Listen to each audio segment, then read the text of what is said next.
Donc je m'engage dans cette affaire avec les Orokaïva, je lis tout sur les Orokaïva, et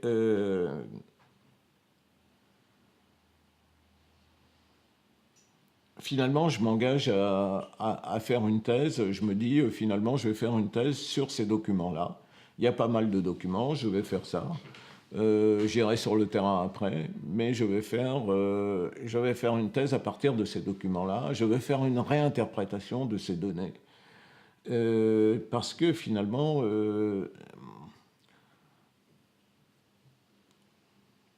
ça ne me satisfaisait pas. Et je voulais vraiment comprendre cette question, donc la question dont j'étais parti, c'est-à-dire qu'est-ce qui tient cette société ensemble? C'est une question très durkheimienne, d'une certaine manière. La solution durkheimienne ne me satisfaisait pas. Ou peut-être d'une certaine manière, elle aurait pu me satisfaire en la changeant un peu, parce que pour Durkheim, il y a deux sortes de solidarité. La solidarité organique, c'est le partage des tâches. Alors là, on pourrait dire qu'il y a un certain partage des tâches chez les Orokaïvins, mais pas dans le sens de Durkheim. Parce que ce que dit Durkheim, c'est finalement qu'il y a des sociétés où chaque famille est autonome. Elle peut survivre, elle n'a pas besoin des autres, elle peut survivre. Donc ça, il appelle ça une solidarité mécanique. Et il dit, dans ce cas-là, qu'est-ce qui fait le lien entre les gens? Qu'est-ce qui les tient ensemble? C'est la religion. C'est les croyances. Et dans l'autre versant, la solidarité organique, c'est les gens qui travaillent ensemble et qui partagent des tâches parce que les tâches sont parcellisées. Alors, on pourrait dire que le système mélanésien est une sorte de mélange entre les deux. D'un côté, chaque famille est autonome dans sa production, on construit une maison, on n'a pas besoin des autres, etc. On pourrait, à la limite, vivre de manière tout à fait autonome. Mais ce n'est pas la croyance qui fait le lien entre les gens, mais c'est le rituel. Et donc c'est une sorte de partage des tâches. Et c'est pour ça que finalement on pourrait dire, mais ça j'ai compris ça beaucoup plus tard, hein, je ne veux pas dire que j'ai compris ça tout de suite, hein, mais on pourrait dire que le système mélanésien est une sorte de mélange entre les deux types de solidarité de Durkheim, que lui-même n'a pas perçu.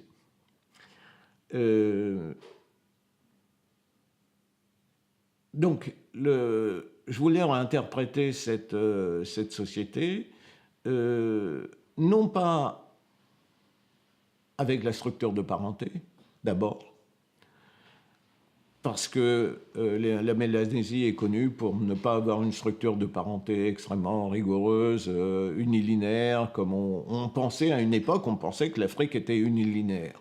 C'était soit de la patrilinéarité, soit de la matrilinéarité, mais vraiment de manière unilinéaire.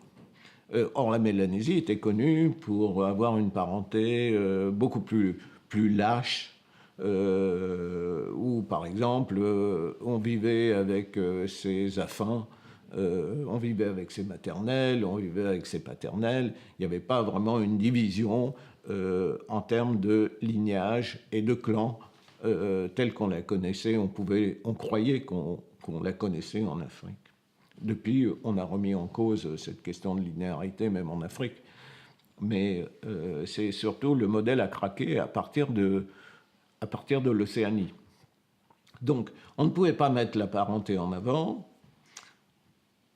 on ne pouvait pas mettre la religion en avant, parce que, à vrai dire, dans la plupart de la Mélanésie, il n'y a pas une religion au sens construite du terme. Il n'y a pas des divinités, il n'y a pas des prêtres, il n'y a pas tout ça. Il n'y a pas un groupe de gens qui fait le lien entre les divinités et les personnes, etc. Donc on n'a aucune des caractéristiques de la religion au sens propre du terme. Par contre, ce qui est clair, c'est que les rituels jouent un rôle absolument fondamental dans la vie des gens. D'abord parce qu'ils en font beaucoup, mais aussi parce que tout est orienté vers les rituels. Et je prendrai un exemple. Par exemple, là où moi je bosse, chez les Orokaïva, quand on fait un jardin, c'est en vue d'un rituel. C'est pas pour manger. À la limite, les Orokaïva, ils peuvent manger sans faire de jardin. Il y a dans la forêt suffisamment de choses, on peut ramasser, on peut chasser, etc. Mais cultiver un jardin, élever des cochons, c'est toujours dans un but de rituel. Quand on fait un jardin, un type qui ouvre un jardin, il dit « Ah, ben cette année, je vais marier ma fille ou mon garçon, ou cette année, je vais initier mon enfant, ou on va faire une fête pour le bébé, ou on va rendre telle fête, etc. » Il y a toujours une orientation rituelle. Le fait de manger de son jardin, c'est vraiment très secondaire. Très secondaire. Alors, le monde, c'est à l'envers par rapport à nous. Nous, on travaille pour vivre, en quelque sorte. Et on pense que les autres travaillent pour vivre aussi. C'est vrai que les Orokaïva travaillent pour vivre, mais ce qu'ils appellent la vie, c'est faire des rituels. C'est ça, la vie. Le reste, bouffer chez soi, etc., la nature est suffisamment riche pour ne pas faire ça. Dans leur mythologie, les ancêtres ne faisaient pas de jardin. Ils n'élevaient pas des animaux, ils vivaient de manière nomade, hein, et puis ils ramassaient des trucs, et puis ils mangeaient. Bon, c'était la guerre tout le temps, donc ils mangeaient debout. Ils disent ils mangeaient debout, ils ne s'asseyaient même pas parce qu'ils avaient peur de se faire assommer par un mec par derrière. Donc ils étaient toujours debout. Donc, et aujourd'hui, il y a eu, par exemple, en ce moment, il y a une sécheresse exceptionnelle. L'année dernière, aussi, il y a eu une sécheresse exceptionnelle. Les jardins ne poussent pas, il n'y a rien dans les jardins, et les gens vivent de ce qu'ils trouvent dans la forêt. Hein, il y a des ignames sauvages, il y a un tas de choses qu'on peut manger dans la forêt. Donc c'est suffisant, la forêt est suffisante pour permettre aux gens de manger. D'ailleurs, je fais une incise ici. Ce qui se passe maintenant, c'est qu'une grande partie de la province où je travaille a été plantée en palmiers à huile. Donc, les gens ont planté des palmiers à huile, mais ça change complètement leur capacité de survivre face à une sécheresse, par exemple, ou à un animal qui bouffe les jardins, ou etc., comme ça. Alors, en situation normale, il n'y a aucun problème, parce qu'on plante des jardins, ça pousse, etc. Mais ça fait une fragilité énorme par rapport à des situations climatiques, par exemple, ou des animaux qui envahissent la région, ou je ne sais pas quoi, qui n'existaient pas avant. Il y avait une énorme capacité de survivre simplement à partir de ce qui se trouvait dans la forêt. Alors, entre les palmiers à huile, il n'y a rien à manger. Hein. Il n'y a pas non plus la capacité de construire des maisons. Et aujourd'hui, on commence à avoir des problèmes. Jusque-là, tout le monde construisait. Quand on voulait construire une maison, on disait, tiens, on va s'installer, je vais m'installer avec mon copain. J'allais chercher des arbres, je faisais une maison, et puis c'était une question de 2 semaines, hein, construire une maison, 3 semaines. Maintenant, les matériaux pour construire des maisons sont de plus en plus loin, parce qu'on a planté les palmiers à côté de là où on vit. Et donc, il faut aller les chercher très très loin. Ça veut dire 2 choses. Ça veut dire que c'est beaucoup plus long, hein, parce qu'il faut les transporter. Et puis ça veut dire aussi qu'il faut être jeune. Les gens qui sont plus âgés ne peuvent pas transporter 50 000 arbres sur le dos. C'est extrêmement difficile. À partir de 45 ans, la situation devient difficile. Donc, il y a une sorte de dépendance entre les jeunes et les gens âgés qui change. Bon, ça, c'était une incise. Mais, donc, Donc, mon idée, c'était de faire une anthropologie à partir des rituels. Et pas l'inverse. C'est-à-dire ne pas faire des rituels, les rituels comme quelque chose qui est de la superstructure, de quelque chose qu'on met par-dessus. Une croyance, c'est pas une croyance. C'est l'activité de vie, les rituels. Et puis le reste, le reste, c'est de la cuisine en quelque sorte. Donc c'est comme ça que j'ai construit ma thèse. C'est-à-dire que, au lieu de commencer comme on faisait à l'époque, par la parenté, d'écrire la parenté, etc., le mariage, etc., j'ai commencé à l'inverse. J'ai commencé par les rituels. Et cette structure, c'est vraiment, je crois qu'elle correspond, en tout cas dans mon esprit, elle correspond à ce qui est l'idée des gens. Hein. Cette structure a essayé de reproduire l'idée des gens. Et j'ai essayé de montrer comment, une fois qu'on a compris la logique des rituels, le reste en découlait. Le mariage, la parenté était une sorte d'émanation des rituels. Pas l'inverse. C'est pas parce qu'on a des groupes qu'on fait des rituels, c'est parce qu'on a des rituels qu'on a une parenté. Voilà. En particulier, par exemple, le rituel de naissance, pour prendre les choses simplement, le rituel de naissance, c'est ce qui construit une forme de parenté. Sans rituel de naissance, il n'y a pas de parenté. C'est pas biologique, je veux dire, la descendance. C'est le rituel de naissance qui construit cette parenté.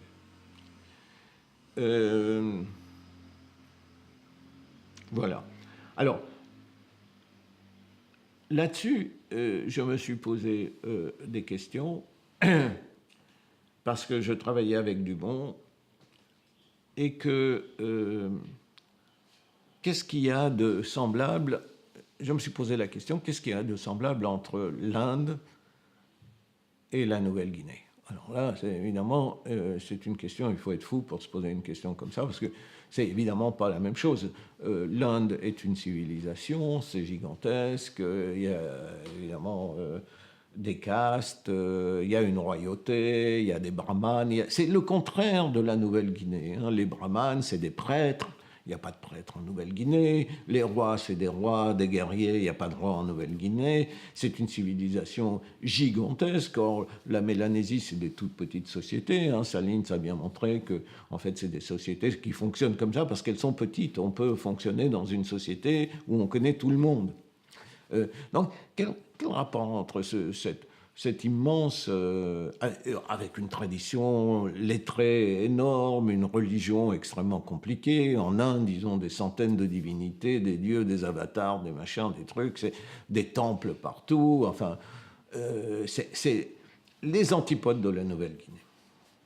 Alors, c'est ce qu'on appelle bold, c'est un peu dément de se lancer dans une histoire comme ça et d'essayer de voir quel est Mais pourquoi est-ce que j'ai essayé? D'abord parce que j'étais très impressionné par Dumont, et c'est vrai que le travail de Dumont est très impressionnant à cause de... C'est à la fois très modeste et incroyablement ambitieux. Et c'est ça qui est... Pour moi, c'est ça la signature de l'anthropologie. C'est que ça doit être à la fois modeste, c'est-à-dire que ça va se fonder sur des données très concrètes, des choses qu'on a vues, et très ambitieux. Et cette union entre le général et le particulier, pour moi, c'est l'anthropologie. Le particulier, c'est pas de l'anthropologie. Hein. Quand on décrit ce que font les gens au bout du monde, c'est bien, mais c'est pas de l'anthropologie. Quand on fait des théories générales sur le monde, c'est de la philosophie ou je ne sais pas quoi, mais en tout cas, c'est pas de l'anthropologie.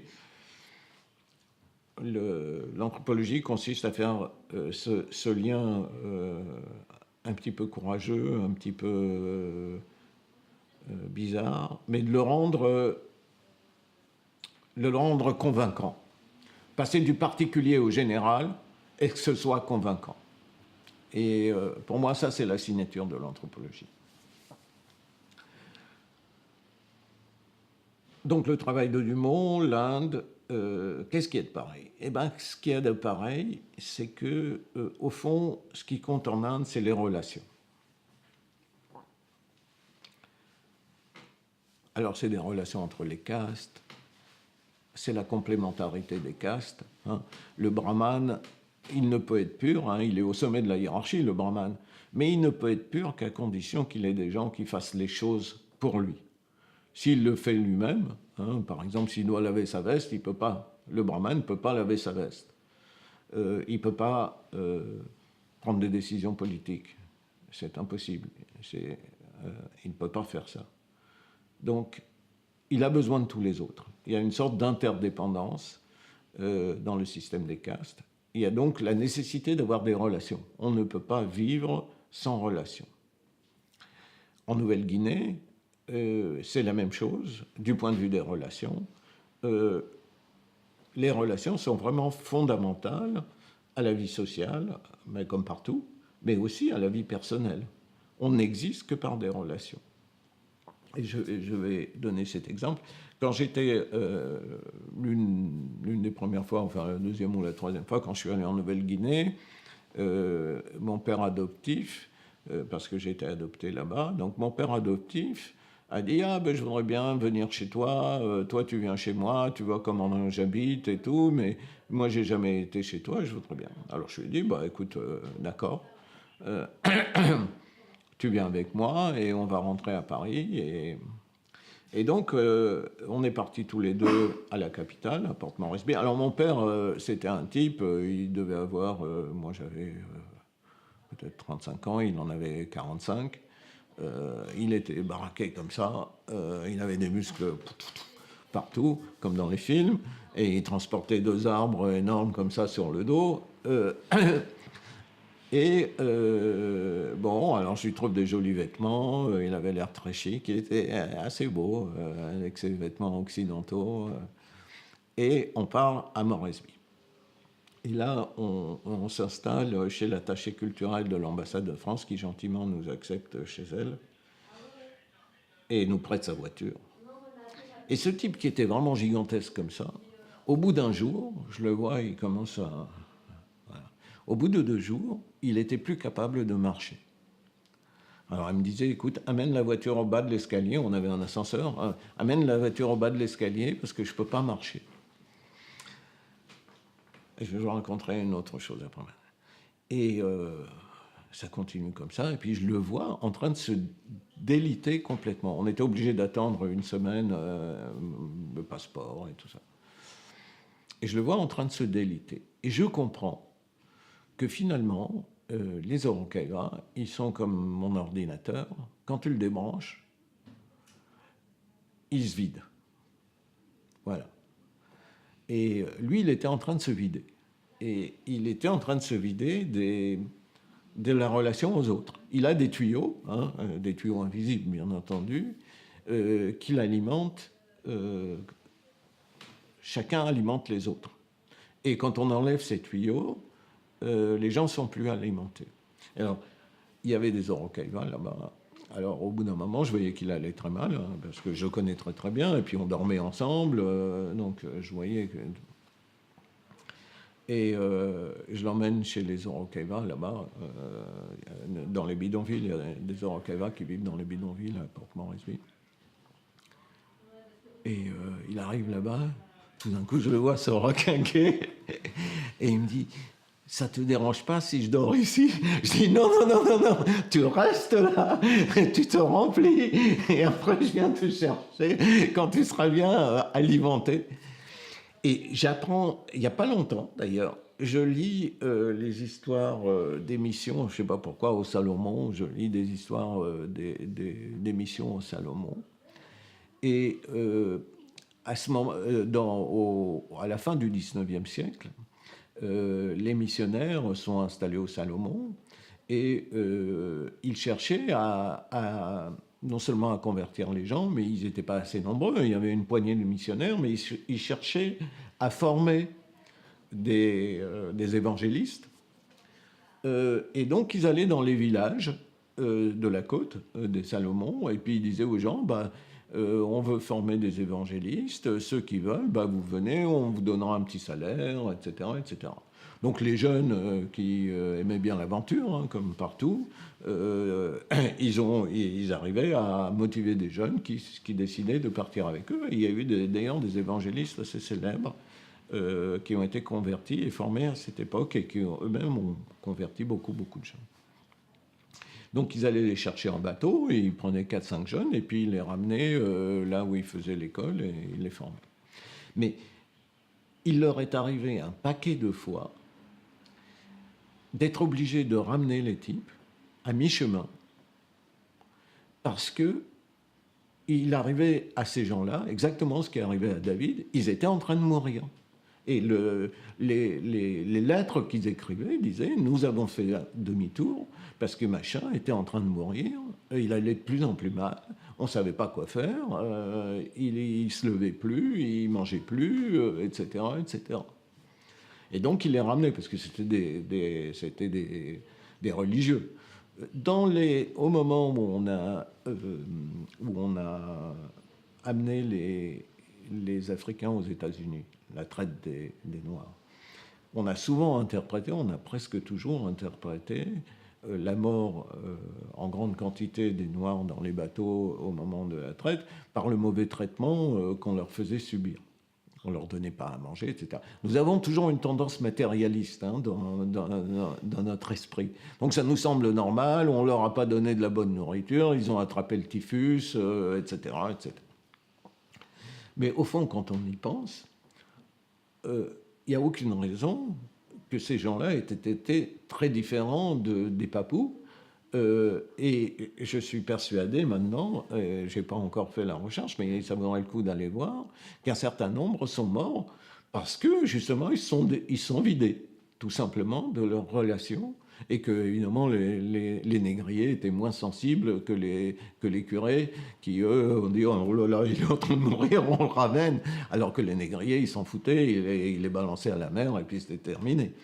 Mais il ne faut pas sous-estimer cette question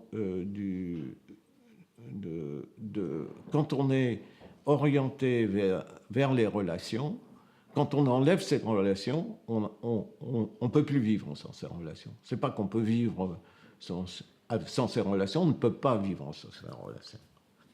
Et l'autonomie des Occidentaux est une chose qui est extrêmement bizarre. Alors maintenant, je suis obligé d'aller et c'est très compliqué parce que l'anthropologie, ça va par... Je voulais expliquer cette histoire de Dupont. Mais je réexpliquerai ça. Oui. Il n'y a que 5 minutes, alors je vais parler de moi.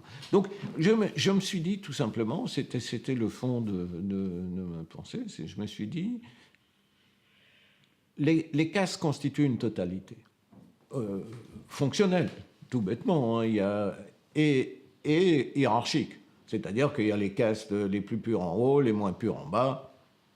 Donc, il y a une logique, il y a une complémentarité des castes, et il y a une logique d'ordonnancement. Bon, c'est ce qu'on appelle une totalité.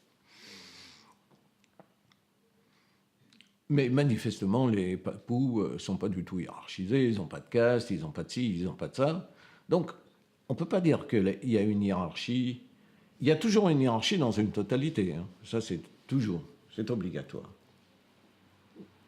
Mais les Papous, il n'y a pas de hiérarchie. Il n'y a pas un mec qui est plus haut que l'autre, etc., dans une caste, etc. Alors, s'il y a une totalité, où est-ce qu'il y a cette totalité et où est-ce qu'il y a cette hiérarchie? Ce n'est pas la hiérarchie des gens. Il n'y a pas de hiérarchie des gens. Il y a une hiérarchie, c'est dans les rituels. Il y a des rituels qui sont plus importants que les autres. Et il y a des rituels qui sont moins importants. Et les rituels, ensemble, forment une totalité. Et ça a été l'objet de ma thèse, de montrer que l'ensemble des rituels, si on prend tous les rituels chez les Araucaïas, ça forme une totalité. Et chacun d'eux est indispensable à tous les autres. Donc ils ont un même rapport qu'on les caste entre elles. On ne peut pas faire, par exemple, un rituel de naissance si on n'a pas de rituel de funérailles. Ça a l'air tout con, mais il faut bien mourir pour naître, ou il faut naître pour mourir. En tout cas, de toute façon, c'est dépendant. Et puis, il faut se marier pour avoir des enfants, et puis il faut avoir une initiation pour avoir, etc., etc., etc. Il y a là une totalité, et il y a une hiérarchie que les gens disent. Ils disent, ça c'est le grand rituel, ça c'est moins important, ça c'est moins important. Et puis il y a aussi, j'en parlerai tout à l'heure, des relations hiérarchiques entre les différents rituels qui tiennent aux prestations qui sont offertes. Donc on peut avoir une hiérarchie. C'était ça le fond de ce que je voulais dire sur cette... maintenant. On peut avoir une hiérarchie sans que les gens soient hiérarchisés. Le fait que la hiérarchie tombe sur les gens, ce n'est qu'un cas parmi d'autres de hiérarchie. Alors c'est celui qui nous intéresse, c'est celui qui nous embête. On n'est pas d'accord avec l'Inde parce qu'il y a les castes et que les gens sont hiérarchisés. Par contre, si on hiérarchise autre chose que les gens, c'est pas la même chose. En particulier les rituels, on s'en fout. Que les rituels soient hiérarchisés. Par exemple, prenez l'art. L'art, c'est une hiérarchie. Ça n'a pas de sens si ce n'était pas une hiérarchie. Hein, il y a des choses qui sont belles et il y a des choses qui sont moins belles. Il n'y a pas d'art qui ne fait pas de distinction entre ça et ça. Eh bien, ça ne nous gêne pas que ce soit hiérarchisé. C'est même sa qualité fondamentale. Ça ne nous dérange pas que l'art soit hiérarchisé. Par contre, que les gens soient hiérarchisés, quand on est individualiste, c'est un problème. Donc, la Papouasie, c'est le plaisir sans la culpabilité, comme dirait l'autre, parce que c'est la hiérarchie, mais les gens ne sont pas hiérarchisés. Donc c'est le meilleur des deux mondes. C'est à la fois un monde des relations, de la proximité, et ce qui est contraire à l'individualisme, hein, de la rupture entre les gens, du conflit, etc. Donc c'est un monde de la proximité et de la conception de la totalité. Donc c'est le meilleur des deux mondes, et c'est aussi une possibilité d'avoir un monde politique qui ne hiérarchise pas forcément les gens. Il faut hiérarchiser autre chose. Il faut accepter que quelque chose soit hiérarchisé dans le monde, mais ça ne doit pas forcément être les gens. C'est ça l'idée. Ça peut satisfaire tout le monde, peut-être. En tout cas, les individualistes, ça pourrait les satisfaire. Voilà. C'est la formule.